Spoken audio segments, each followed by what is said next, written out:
Еден ден, по телефон во Охрид, ми се јави Киро Глигоров. Ме замоли да појдам кај него во вилата Билјана. Од сенките на високите дрвја, во дворот ме пречека Киро. Ме тргна малку подалеку од вилата и почна да ми објаснува. Стојане, вчера имав еден неочекуван состанок. Во вилава ми дојдоа Бранко Црвенковски, Тито Петковски, Благоја Ханџиски, Љубомир Данаилов Црчковски и Јане Милевски. Тие мои гости Стојане зборуваа мирно како да се договараа со мене да одиме на плажа, а всушност побараа од мене да се дадам оставка. Не ги разбирам овие луѓе, Стојане. Ако не тргнат нас двајцата и останат сами на власт, сосем е јасно како ќе владеат. Денес нашава земја е изложена на неверојатно тежок притисок од блокадата што ни ја наметна Грција. Досега со мене, како председател на државата, постигнавме клучните меѓународни фактори да ја разберат вистината за намерите на грчката влада и за последиците што ги наметна ембаргото. Се води спор во Европскиот суд во Луксембург и во тој спор ја имаме поддршката од мнозинството земји од ЕУ, а не поддржуваат и САД. Имаат ли представа луѓето каков ќе биде ставот на меѓународната заедница ако тоа се случи? Понатаму еве оваа година се заплеткавме со тој така наречен Тетовски универзитет. Ние се уште немаме јасен пат за тоа како трајно ќе го решиме нашиот спор со албанците во нашата земја. Нивната политика на тоа поле е политика само на пендреци и застрашување. А со таква политика дополнително ги влошуваме нашите меѓународни позиции, имаме проблеми и со ембаргото кон Србија. Јас сум секојдневно изложен на информации од странски представници овде, за тоа дека санкциите не ги спроведуваме. При тоа очигледно е дека во шверцот е создадена една матна структура на полусвет, чија главна моќ е криминалот на подземјето, подпомогнат од државните органи. Тие се свесни оти јас гледам што се прави со нивна поддршка. Тоа ме доведува до чести недоразбирања со Бранко, но особено со Фрчковски. Го прашав што им одговорил на тие своји гости. Тој кусо одговори: ги одбив. Не им го прифати барањето, а потоа ми рекоа дека јас сум сепак стар и ако не си одам сега, дефинитивно ќе си одам по завршувањето на овој мандат. Ми прашаа кога ќе решам да си одам од функцијата сега или при крајот на мандатот, што би им препорачал? Која личност е таа што треба да биде избрана за нов председател на Република Македонија? Им реков, што ме прашате ќе ви кажам. Јас сметам дека по моето заминување за председател на Република Македонија би требало да биде избран Стојан Андов. Ова последново го доживеав како некој силно да ме ударил по глава. Веднаш му реков: Киро, како си можел такво нешто да кажеш? Ние двајцата воопшто не сме разговарале на оваа тема. А Киро одговори: јас, Стојане, бев запрашан одмав. Сметав дека ако одговорам на друг начин, ако кажам некое друго име, нема да ме веруваат и затоа им реков точно како што мислам. Му реков доста остро на Киро дека избрзал изговарајќи го моето име. Си помислив, Киро добро знае од ја искомпликувал ситуацијата и дека во концепцијата на тие луѓе сега ќе се јави потреба, како и мене покрај Киро, да ме отстранат од политиката. Тие очигледно беа решени. Група која ја контролира државата да го отстранат секој глас кој може да има влијание во јавност. И двајцата се надевавме дека таа залетаност на групата ќе престане и сите заедно ќе ги решаваме проблемите со кои се соочува земјата. Утредента по овој разговор заминав за Скопје.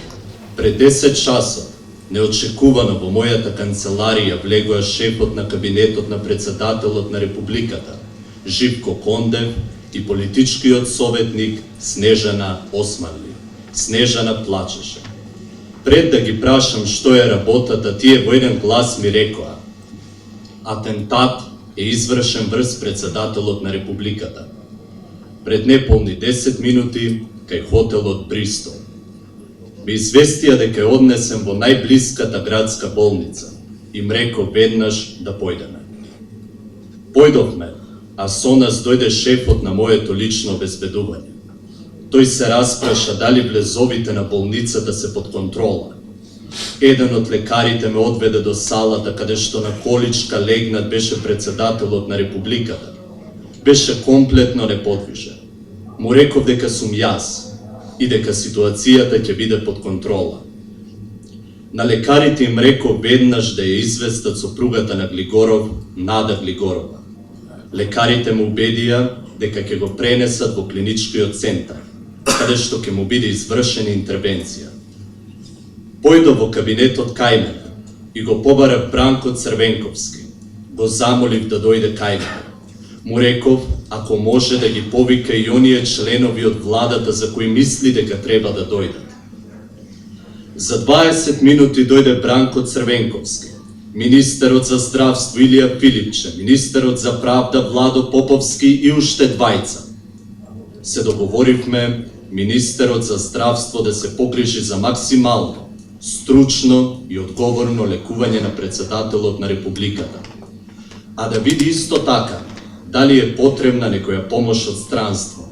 Исто така се договоривме за секоја одлука на лекарскиот тим пред да биде спроведена, да биде известена сопругата на председателот Нада Глигорова. Ми привлече внимание што за време на нашиот разговор ми се јави Слободан Милошевиќ. Стојане, што се случува со Глигоров таму кај вас? Му кажав дека Глигоров е жртва на големо злосторство, но првите оцени на нашите лекари се дека ќе може да се спаси. Ме праша дали може нешто да помогне. Му кажав дека нашиот министер за здравство ќе се поврзе со министерот за здравство на Србија. Иако е потребно некоја помош, нека договорат тие двајцата. Ми падна во очи што на оваа наша средба не е министерот за внатрешни работи Фрчковски. Го прашав Бранко каде е Фрчковски. Бранко ми рече дека не знае точно каде е, ама исто така рече дека некој му кажало те министерот заминал на кај Крива Паланка. Невозможна и многу сомнителна работа. Веќе на 4 октомври од кабинетот на председателот на Републиката беше соопштено дека поради неговата тешка здравствена состојба според Уставот, функцијата председател на Републиката ќе извршува председателот на Собранието Стојан Андов. Ова соопштение беше остро нападнато во емисија на телевизијата А1. Авторот на тој коментар ги обвинуваше луѓето од кабинетот на председателот дека покажале некое штетно самоволие и на тој начин му овозможиле на Андов да ја добие функцијата.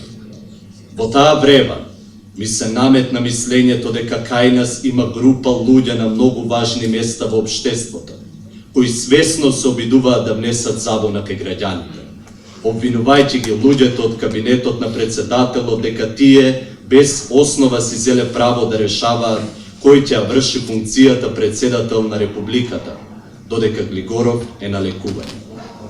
Ми беше сосем јасно дека толку прости луѓе на такви места не се наоѓаат, и тоа не го прават од незнаење или збунетост, туку свесно, поради лични причини или поради наредба од некого од кого зависат. А секој ден се јавуваат високи личности од странство. Луѓето од кабинетот на председателот во сите такви случаи ме повикуваа итно да дојдам во кабинетот, да се слушнам со тие високи личности и да договориме што ќе се соопштува секој ден.